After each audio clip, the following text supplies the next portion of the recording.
minggu terakhir kita ibadah di tempat ini, maka dari tadi sebelum datang sini, lu pada foto-foto saudaraku. Sampai di dalam WC juga mereka foto-foto semua. Kita terpancing juga, ikut-ikut foto juga, selfie. Gak apa-apa saudara, ya. Nah, saudaraku yang dikasih oleh Tuhan, saya tadi berkata bahwa firman ini berkata perkataan roh, saudara. Berapa minggu yang lalu saya berbicara mengenai otoritas Kristus, saudara, bagaimana kita memerintah bersama dengan Tuhan Yesus. Ini sesuatu, saudaraku, sesuatu hal yang sangat agung sekali, saudaraku. Di mana Tuhan singkapkan kepada kita sebagai orang-orang percaya, saudara. Saya kemarin mendengar satu orang motivator, saudara, hanya singkat, saudara.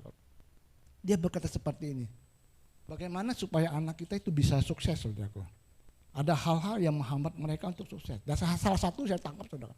Dia kata seperti ini, umpamanya keadaan kita kurang begitu mampu, saudara. Anak kita datang kepada kita, umpamanya dia kerjanya biasa-biasa saja, kemudian dia kata, Pak, saya untuk membeli rumah, umpamanya rumah itu harus sekitar 2 miliar, saudaraku. Nah papanya, kalau nggak percaya kan kita orang tua berkata seperti, waduh, nah kamu ini terlalu tinggi, ya sampai mati pun, sampai Yesus datang kedua kali pun kita nggak mungkin beli rumah 2 miliar. Kenapa kita ini orang miskin? Amin. Dia berkata jangan katakan yang seperti itu, saudara. Sebagai orang tua kita masih bangun dia punya motivasi, saudara. Kita berkata, kamu sekolah yang betul, kamu sudah sekolah, kamu kerja yang baik, kamu nabung. Jangankan rumah 2 miliar, rumah 20 miliar juga kamu akan mampu untuk membelinya, saudara. Betul? Nah ini motivator berkata seperti. Makanya saya tuh mau menyampaikan firman ini, jangan berkata, saya mah jemaat biasa, saya nggak ngerti apa-apa. Mana mungkin lah, sebagaimana Yesus memerintah, aku juga memerintah. Aku sering jatuh dalam dosa. Nah sering kali kita gagal dalam hal itu, saudaraku. Kalau kita gagal, kita melakukan hal yang salah, tenang aja, kita manusia nggak sempurna, wajar lah. Bukan ketidaksempurnaan kita, saudaraku, membuat kita jatuh dalam dosa terus, saudaraku. Bukan kesempurnaan kita, saudara, membuat kita tidak melakukan terbaik untuk Tuhan. Salah, saudara. Alkitab kata sempurna seperti Bapa yang sempurna, saudara. Amin. Roh tubuh jiwa kayak sempurna, datang untuk sampai Yesus datang kedua kalinya. Jiwa kita hari ini lagi sempurna oleh kebenaran daripada firman Tuhan. Saya pribadi saya bergumul untuk menceritakan, untuk menyampaikan firman mengenai otoritas Kristus ini, saudaraku. Ya, kenapa saya katakan Tuhan? Saya pribadi juga kok aku kadang-kadang tidak mengerti dan tidak mengalami apa yang aku sampaikan, saudaraku. Amin. Tapi ini suatu kebenaran. Kita mesti tahu gereja Tuhan, kebenaran firman siapa kita di dalam Tuhan. Amin. Nah, saya kembali, saudara, saya review khotbah saya yang berapa bulan yang lalu, Efesus 1, saudara. Coba Beden. Ayat 19, saudara.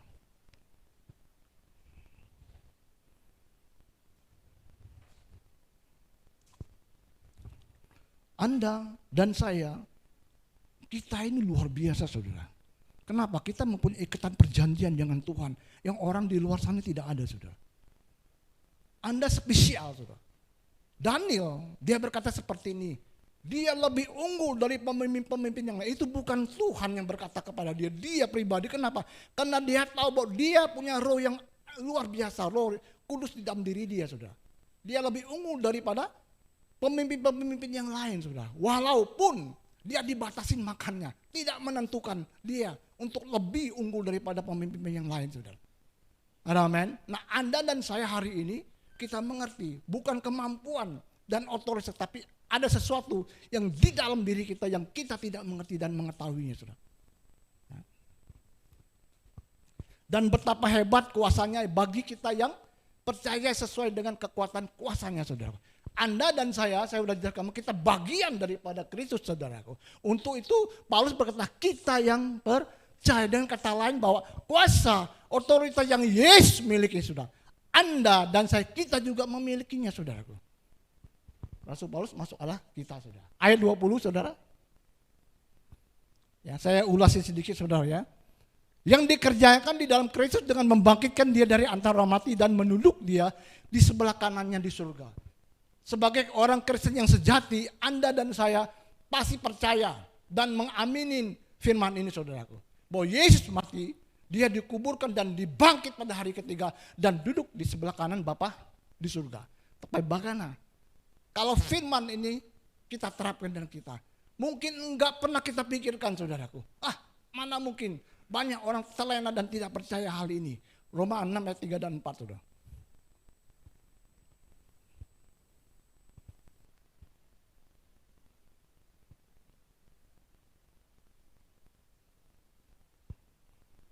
Aku tidak tahu ke kamu bahwa kita semua yang telah dibaptis di dalam Kristus, saudara. Dibaptis ini bukan baptis air tapi dibenamkan di dalam Kristus. Telah dibenamkan dalam kematiannya. Dengan demikian kita telah dikuburkan bersama-sama dengan dia oleh pembenaman kita dalam kematiannya. Supaya sama seperti Kristus telah dibangkitkan dari orang mati oleh kemuliaan Bapa. Demikian juga kita akan hidup dalam hidupan yang baru, saudara. Nah, nanti habis ibadah ini saudaraku ada anak-anak, ada daripada Anda dan saya kita dibaptis, saudara. Amin. Ketika Anda dan saya kita dibaptis pertama kali, kita dibaptis saudaraku, kita dibenamkan di dalam Kristus, kehidupan Anda, sejarah kehidupan kita berubah. Amin. Kita dalam kematiannya kita dikubur dan kita bangkit saudaraku, menjadi hidup yang baru. Dan sebagaimana Kristus ada, kita pun ada, saudara. Kenapa? Karena kita bagian daripada Kristus, saudara. Amin. Ini firman Tuhan berkata, saudara. Kalau Yesus, Anda dan kita percaya. Tapi kalau kita melihat firman ini mengenai pribadi Anda dan saya. Roh yang memakai Yesus dari orang mati tinggal dalam kehidupan Anda dan saya. Amin. Nah, ini saudara sulit.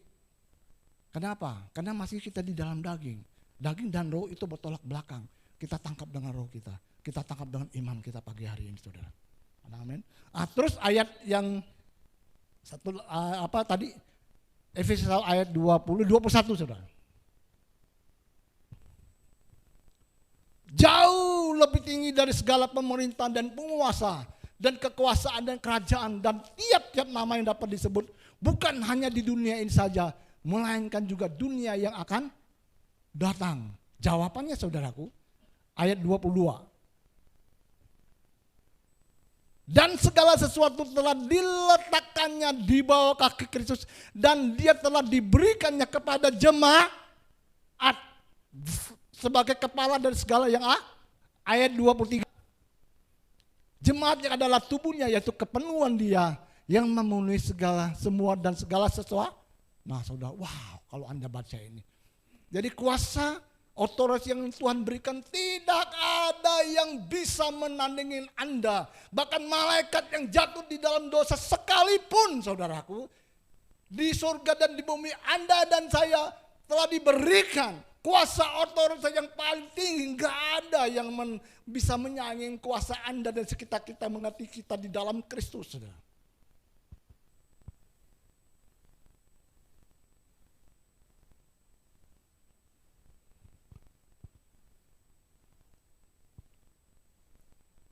Coba Bapak Ibu di rumah renungan dan mulai kita bertindak seperti apa yang firman Tuhan katakan. Amin. Kami dan Pak Bagus kita sering keluar, Bapak nyelayan orang-orang sakit, orang koma segala macam.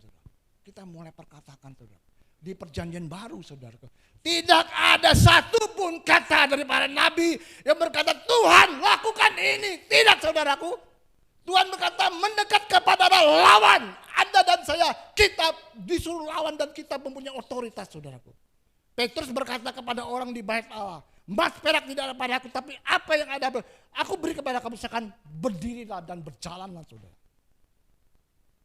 Tidak ada di perjanjian baru, saudara kita, Tuhan tolong ya sembuhkan orang ini, Tuhan tolonglah usir iblis. Tidak, saudaraku. Anda dan saya diberi kuasa dan otoritas untuk memerintah bersama dengan dia, saudara.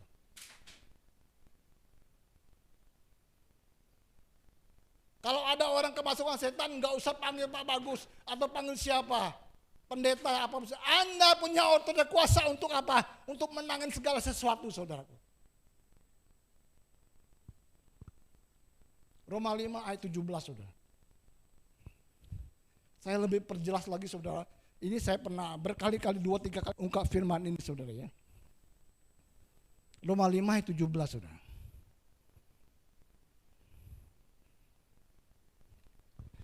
Sebab jika oleh dosa satu orang maut telah berkuasa oleh satu orang itu, maka lebih benar lagi mereka yang telah menerima kelimpahan kasih karunia dan anugerah kebenaran akan hidup dan berkuasa oleh karena satu orang itu, yaitu Yesus Kristus, saudara. Fase hidup dan memerintah, yaitu memerintah dalam kehidupan ini, saudaraku. Ya. Anda dan saya sebagai anak Allah, saudaraku, ditetapkan untuk memerintah dalam kehidupan ini sebagai raja dan ratu. Ini bukan perkataan manusia. Ini firman diilhami oleh Allah sendiri.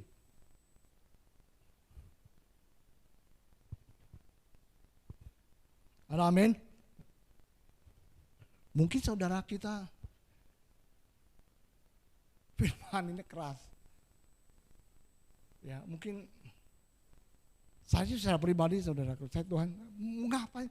Saya nggak ngapain secara pribadi, saudara, untuk menyampaikan firman ini, saudara. Ya, firman mengampuni ke, bagaimana terhindar dari krisis ke, itu kan lebih banyak. Firman Tuhannya banyak sekali, saudaraku.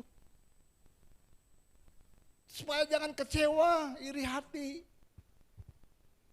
Bagaimana memperoleh berkat Tuhan, bagaimana hidup dalam kelimpahan. Tapi kalau Anda tahu keberadaan Anda di dalam Kristus, saudaraku, hal sekecil apapun, kita bisa mengerti keadaan kita, saudara. Kita nggak usah diajar lagi mengenai bagaimana kita mengasihi istri kita, istri tunduk kepada suami, anak-anak hormat orang tua.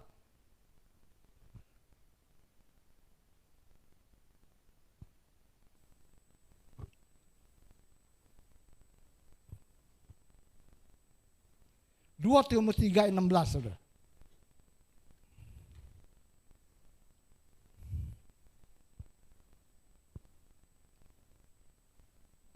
Segala tulisan yang diilham Allah itu memang bermanfaat untuk mengajar, untuk menyatakan segala kesalahan, untuk memperbaiki kelakuan, dan untuk mendidik orang dalam kebenaran. Ya, firman yang saya sebut tadi, saudaraku, itu Allah yang mengilhami, saudaraku, melewat para nabinya, saudara.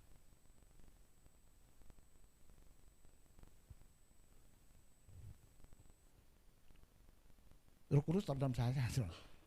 Jangan terlalu tegang, Om. Jangan terlalu tegang, Om. Ya. Kenapa? Karena kadang-kadang kita berapi-api, saudara. Ya. Saya dulu, kami waktu pelayanan pelepasan, saudara, kalau orang kemasukan setan, saudara, susah dia usir, saya langsung pegang lehernya, saudara. Saya bilang, lihat mata saya, nggak mau panas, buka, pergi, langsung jatuh, kecil-kecil begini, saudara. Ya, nanti dia bilang, mana mata lu? Mana mata lu tuh? Ya, tatap mataku. Mataku mana? Ya. Bukan mata kita, saudara, tapi ada sesuatu yang di dalam diri kita, yang kita bisa tangkap dengan daging kita, saudara. Tapi hanya dalam roh, bahwa Anda lahirkan baru kebenaran firman Tuhan dalam kebenaran, dalam kedudukan yang sesungguhnya, saudara.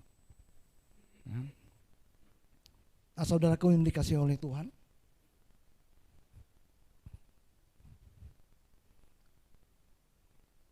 intermezzo, saudara. Ada seorang, saya kalau ingat itu saya kadang-kadang bisa ketawa sendiri.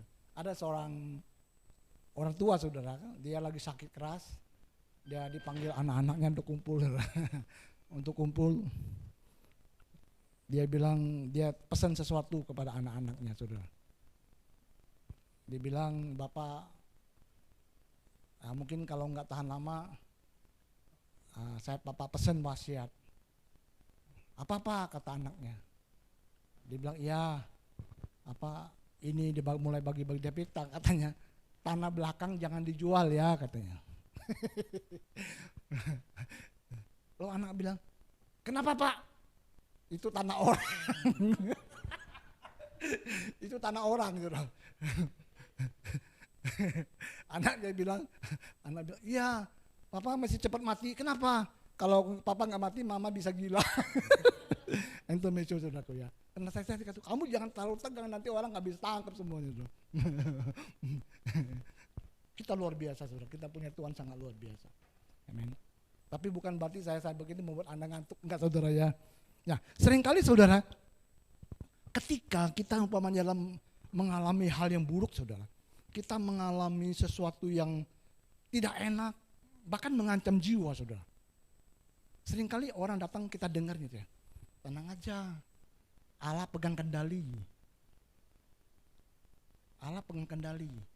Nah, pernyataan ini saudara seolah-olah berkata seperti ini, udahlah kamu nggak usah melawan tantangan kehidupan ini. Allah itu dengan begitu baik, dengan kasih, entah bagaimana caranya, dia akan memulih. Kan dia pegang kendali. Kalau Anda dengar firman Tuhan, Mazmur, tidak semua Allah pegang kendali saudara. Dia pegang tapi kendalinya udah diberikan kepada Anda dan saya.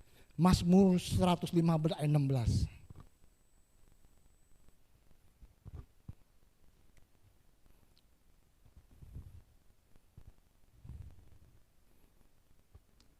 Mazmur 115 ayat 16.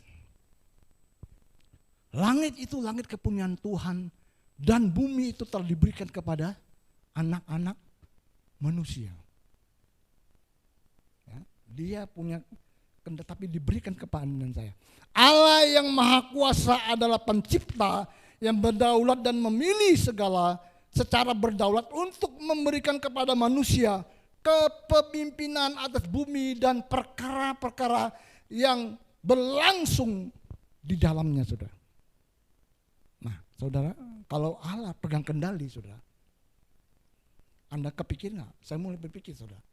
Kalau Allah itu pegang kendali atas bumi, saudaraku, ketika Adam dia mau memakan buah ya pengalaman baik dan buruk, saudaraku, apakah Allah tinggal diam? Tidak, saudara. Dia pasti pukul tangan si Adam. Pus. Dan kamu tahu nggak konsekuensinya ketika kamu makan buah ini? Amin. Keturunanmu akan mengalami hal-hal yang tidak baik, sakit penyakit, kesengsaraan, penderitaan, roh-roh jahat, pembunuhan dan sebagainya, saudara.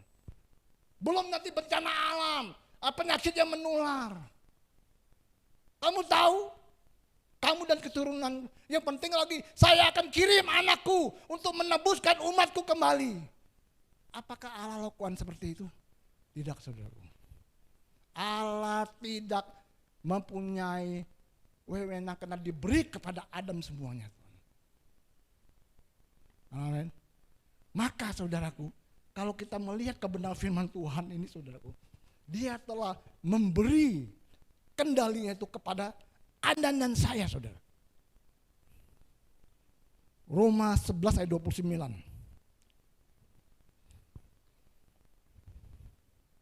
Roma 11 ayat 29. Sebab Allah tidak menyesali kasih karunia dan panggilannya. Kalau saya cari di kalimat FAYH sudah. Sebab karunia Allah dan panggilannya tidak bisa ditarik kembali. Jika Allah memberi sesuatu itu ada karunia yang tetap, saudara. Allah bukannya manusia, saudara. Ketika saya memerintah anak saya untuk melakukan sesuatu, saudara, dalam hitungan detik, hitungan menit bisa berubah, saudara. Tapi Tuhan tidak akan pernah berubah. Dia memberi kuasa otoritas kepada Adam waktu di surga.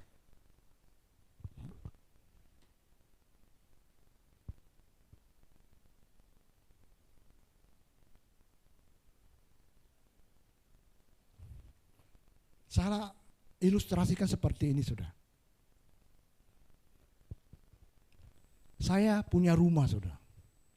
Ya. Supaya kita bisa ngerti dibukakan, saudara. Saya punya rumah. Sertifikat saya pegang. Ya. Saya kontrakkan kepada Mary, umpamanya, saudara. Mary. Ya. Dia mengontrak kepada saya, saudara. Dan segala sesuatu di dalam rumahnya, bagaimana dia mau taruh kursi, saudaraku, ranjang, tempat masakannya, saudaraku, bahkan kehidupannya, dia mau masak apa, dia mau minum apa, pekerjaan segala sesuatu, saudara. Dia yang atur sendiri. Saya nggak bisa intervensi, saudara. Nah, ketika dia mau minta bantu kepada saya bisa untuk membantunya, saudara. Kalau kita dengar firman tadi, saudara, Tuhan telah memiliki dunia, dia beri kepada Anda sebagai kontrakannya, saudara. Seperti ilusi. Coba kita lihat firman-Nya, saudara. Kejadian 1 ayat 27-28, saudara.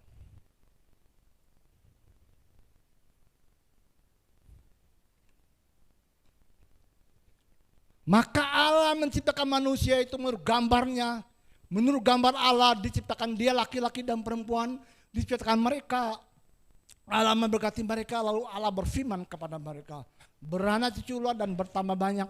Penuhilah bumi dan taklukkan itu. Berkuasalah atas ikan-ikan di laut dan burung-burung di udara dan atas segala binatang yang merayap, saudara. Mereka beranak cucu lah, saudaraku. Sampai anak saya jadi 5, saudaraku. Saudara, ya. Dulu bangsa Israel, saudaraku, satu orang itu banyak sekali anaknya. Dalam hitungan tahun itu sudah dikuasai orang Mesir, saudara. Tapi hari ini kita gereja Tuhan anaknya cuma 1. Sedangkan mereka lahirnya 7, 10, bahkan istrinya 3, 4. Ya, makanya mereka semakin banyak, kita cuma 1 cukup, 2. Ya. Ya. Bagaimana mereka takut? Dulu orang takut dengan orang Israel karena kebanyakan. Sekarang orang Israel takut karena kedikitan, sudah. Ya. Dengan kata lain, saudaraku, firman Tuhan ini berkata, saudara, Allah menugaskan kita untuk memegang kendali atas rumah besarnya. Anda dan saya bukan. Allah memegang kendali atas bagaimana kehidupan berlangsung di planet ini. Tapi masalahnya, saudara,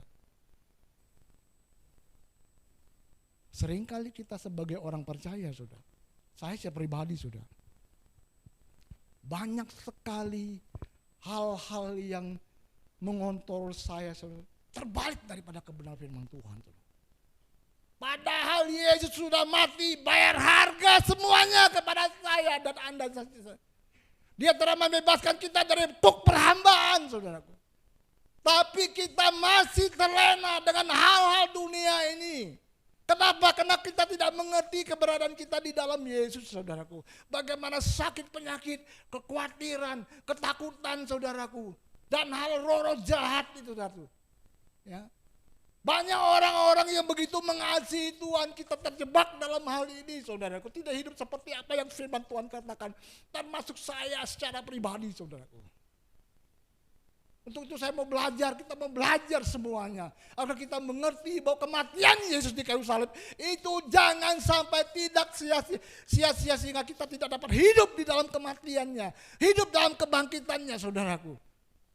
Yang mestinya segala sesuatu telah diberi kebenaran, kita bebas daripada perhambaan apa yang dunia tawarkan kepada Anda dan saya.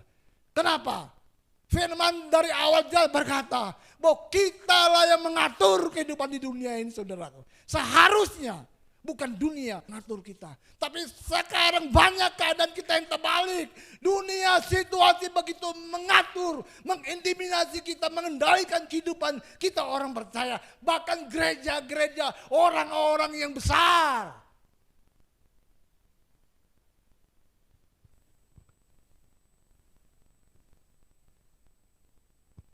Saya pribadi saya kata Tuhan, aduh, sulit untuk memberitahu firman ini. Kenapa? Karena aku pribadi mengalami hal sama seperti apa yang saya sampaikan. Tapi kita mesti berdiri atas kebenaran firman Tuhan, saudaraku. Kenyataan realita selalu berubah. Firman tidak akan pernah berubah, saudaraku.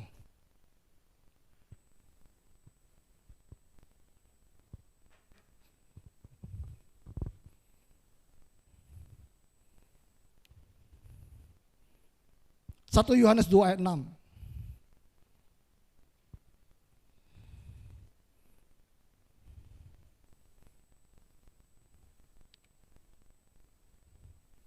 Barang siapa mengatakan bahwa ia ada di dalam dia, ia wajib hidup sama seperti Kristus telah hidup, saudara.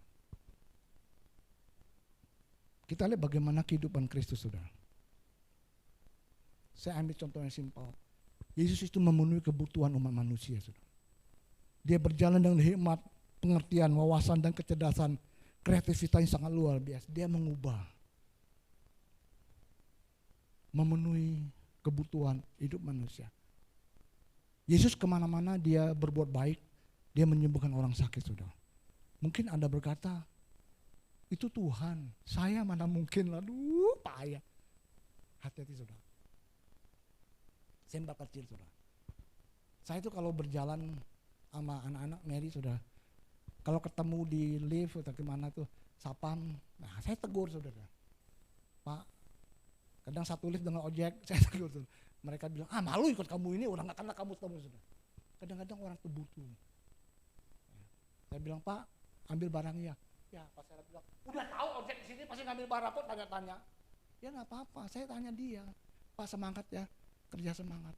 Bayangin saudara, umpama contoh, orang udah siap untuk bunuh diri, saudara. Dia udah beli racunnya, saudara, udah dikantongin. Ya, pasti orang kalau mau bunuh diri, saudara, ke mukanya kusak, banyak pikiran, dia mungkin ngantuk, saudara. Ketika bertemu dengan Anda di lift, Anda tegur dia, Pak, Bu, semangat ya, jangan putus asa, ada Tuhan.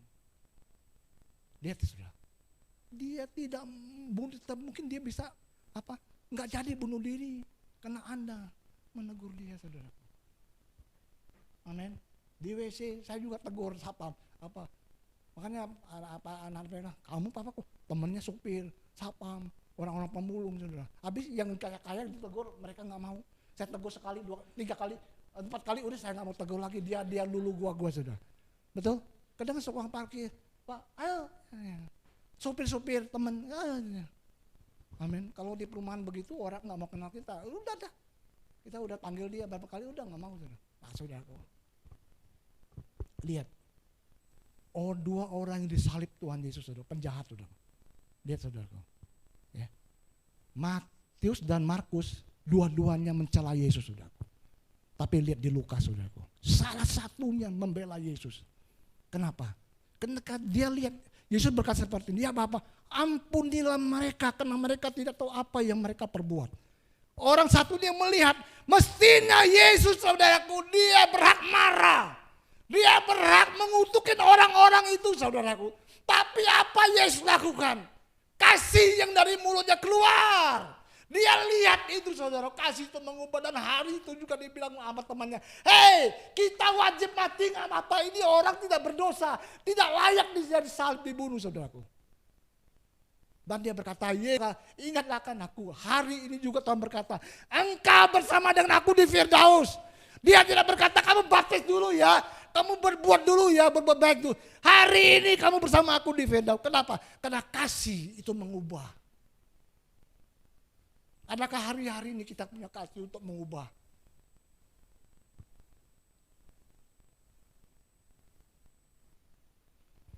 Apakah kita hanya menjatuhkan orang lain? Kita iri lihat orang sukses, orang berhasil. Kita udah mencari kambing hitamnya. Mestinya kita bangga, kita senang. Orang-orang berhasil, orang beli rumah, beli mobil baru. Suatu saat kalau aku lagi di jalan, ketemu dia, aku bisa ikut dia pulang.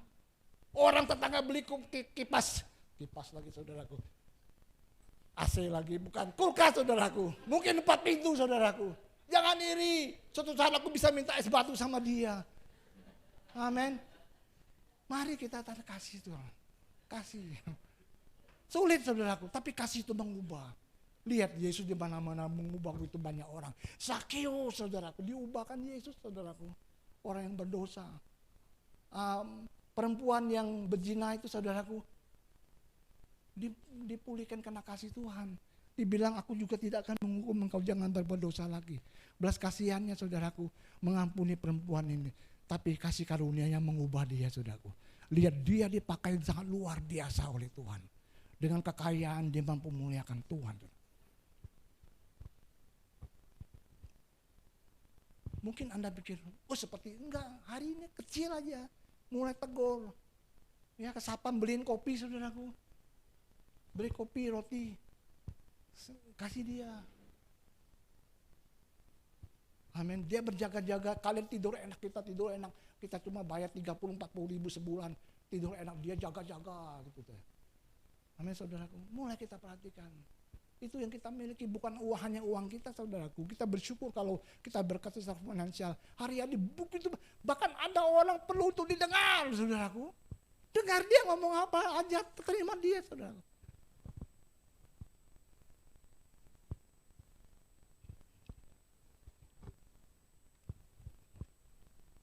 Yohanes 20 ayat 21.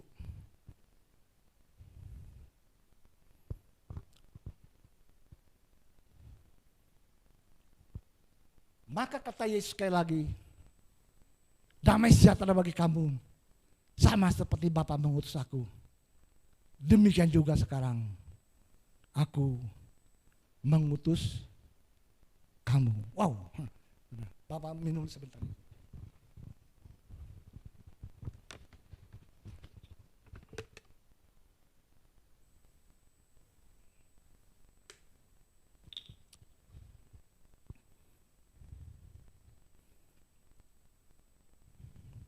Seperti Yesus memerintah, maka dia juga menginginkan kita untuk memerintah, saudara. Nah, ketika badai datang, saudara,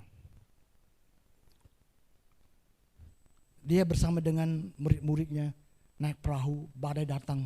Bagaimana dia menghentikan badai itu, saudara? Saya catat, saudara ya.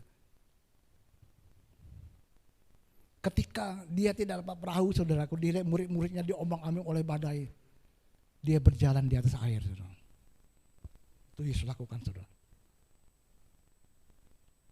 Ketika suatu pesta perkawinan, saudara, anggur habis, dia mengubah air menjadi anggur. Ketika dia berjalan di pohon ara, dia ada buah, dia mengutuki pohon ara itu, saudara. Dan pohon itu menjadi kering, saudara, dan mati, saudara.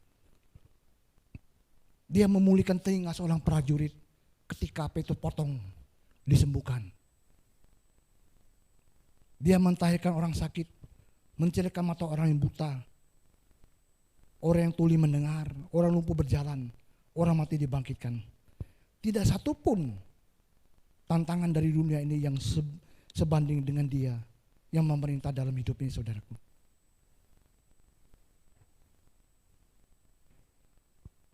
Kalau kita tulis, saudaraku, Yohanes 21 ayat 25. Coba buka dulu Yohanes 25.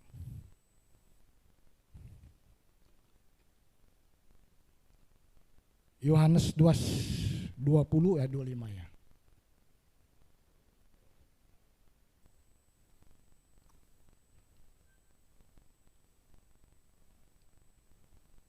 Yohanes 20, yang 20 ayat 25.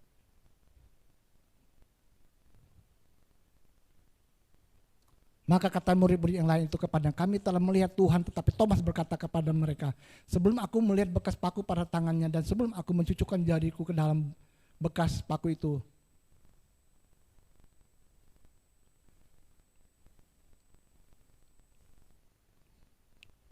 Yohanes 20, sorry. Yohanes 20 ayat 30. Sorry ya saudara ya. Memang masih banyak tanda yang dibuat Yesus di depan mata murid-muridnya yang tidak tercatat dalam kitab ini. Kalau mau dicatat, saudara, katanya enggak muat. Amin. Nah, saudara, Anda terdengar firman Tuhan ini, saudaraku. Sebagaimana Bapa mengutus aku pun mengutus kamu. Dan satu ayat yang terakhir yang sangat luar biasa, saudara. Di Yohanes 14 ayat 12.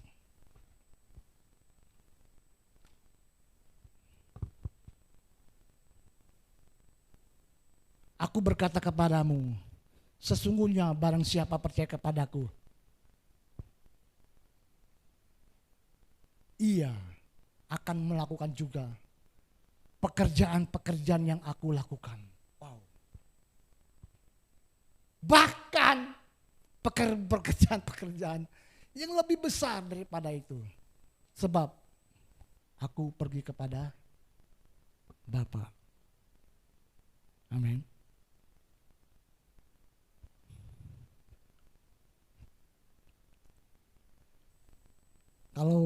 saya baca ayat ini saudara sampai renungan saudaraku.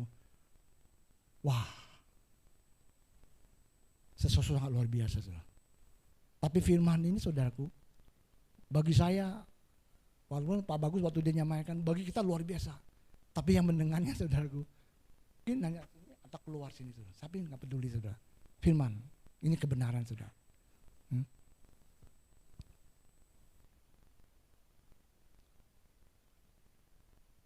Tuhan Yesus memerintah di dalam hidup ini, memerintah atas perlawanan dan percobaan. Dia mendatangkan surga ke bumi. Dia menetapkan standar untuk kita ikuti dan ia mengharapkan kita untuk melakukan perkara bahkan lebih besar daripada apa yang dapat dia lakukan dalam kehidupan Anda dan saya. Amin.